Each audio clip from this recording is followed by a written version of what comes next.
আমি একটি দূরপাল্লার ট্রেনে কোনো এক জায়গায় যাচ্ছিলাম।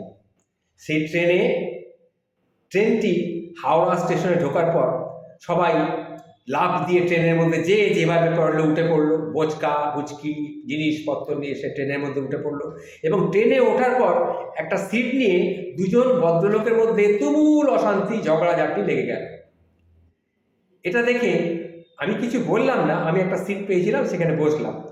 আমার কি মনে হলো এইটা দেখে, আমার এই ঘটনাটি দেখে আমার কি মনে হলো, আমার নিজের মনের কথাটা আমি আপনাদের সামনে একটু বলছি। দেখুন, আমরা সবাই জানি একদিন আমাদের এই পৃথিবী থেকে চলে যেতে হবে, সঙ্গে কিছুই আমরা নিয়ে যেতে পারবো না। তারপরে কেন আমরা নিজেদের মধ্যে এত অশান্তি করি? অশান্তির মেন কারণ হচ্ছে টাকার লোভ, লালসা, আবার মারামারিও মাঝে মাঝে করি ফেলি আমরা। ভারত একটা বড় শহর, বড় দেশ। এই দেশের এক শহর থেকে আরেক শহরে যেতে গেলে হাজার হাজার কিলোমিটার আমাদের পাড়ি দিতে হয়। এই কারণে ভারতের মানুষ দূর ভ্রমণে অভ্যস্ত। ট্রেনে 30 থেকে 40 ঘন্টা আমরা কাটাই। যাত্রাপথে নিজেদের একেবারে ঘর বাড়ির মতো আমরা সাজিয়ে নিই, সঙ্গে নিই কাঁথা বালিশ, থালা বাটি, লুঙ্গি গামছা সব সঙ্গে নিই। ট্রেনে বা প্ল্যাটফর্মে অপেক্ষার সময়ও আমাদের অনেক সময় দীর্ঘ হয়, তাই প্ল্যাটফর্মটাকে আমরা নিজের ঘর বাড়ি বানিয়ে ফেলি। এসব ঘটনা একটা নিত্য নৈমিত্তিক ব্যাপারের মতো দাঁড়িয়ে গেছে, সবসময় আমরা দেখছি। এই ঘটনা মানুষের কি করে? মানুষের জীবনযাত্রাকে প্রতিফলিত করে। কিভাবে না, এটা হচ্ছে একটা ক্ষণস্থায়ী অবস্থান। ট্রেনের মধ্যেও আমরা বেশিক্ষণ থাকবো না, 30-40 ঘন্টা।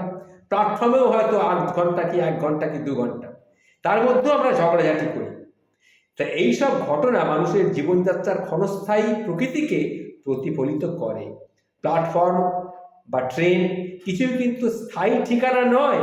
ট্রেন এলে আমরা উঠে যাই, পৌঁছে গেলে নেমে যাই, ঠিকানা তো একটাই, আমাদের গন্তব্য। তবুও এই ক্ষণস্থায়ী যাত্রার মাঝেই মানুষ একে অপরের সাথে লড়াই করে। কার ব্যাগ কার পায়ে লেগেছে, কার খাবারের গন্ধ কার অসহ্য লাগছে, কার ফ্যানের বাতাসে আরেকজনের ঠান্ডা লাগছে, আবার আরেকজনের ফ্যান বন্ধ করলে আরেকজনের গরম লাগছে। এই সব সামান্য সামান্য যাত্রার সময় মানুষ রেষারেষি করে, ভুলে যায় যে এই যাত্রাটা আমাদের সাময়িক যাত্রা, এটা মানুষ ভুলে যায়। শহরে বাসে 10-15 মিনিট অপেক্ষা বা 15 থেকে 20 মিনিট ভ্রমণেও এই একই ঘটনা ঘটে। মানুষ এমনই একটা অদ্ভুত প্রাণী, যারা সাময়িক সময়কেও চিরস্থায়ীভাবে ভেবে নেয় আর নিজেদের মধ্যে ক্ষুদ্র স্বার্থের জন্যে একে অন্যের সাথে বিরোধে লিপ্ত হয়। এটা একটু মাথায় রাখবেন, এটা ঠিক নয়। চিন্তা করবেন, ঠিক আছে ছেড়ে দিন না। যদি কোনো রকম আপনার সঙ্গে কোনো রকম মতবিরোধ হয়, শান্ত হয়ে যান, ছেড়ে দিন। এটা জানবেন সামান্য সময়ের ব্যাপার। বুঝতে পেরেছেন নিশ্চয়ই আমার কথাটা? নমস্কার, ভালো থাকবেন।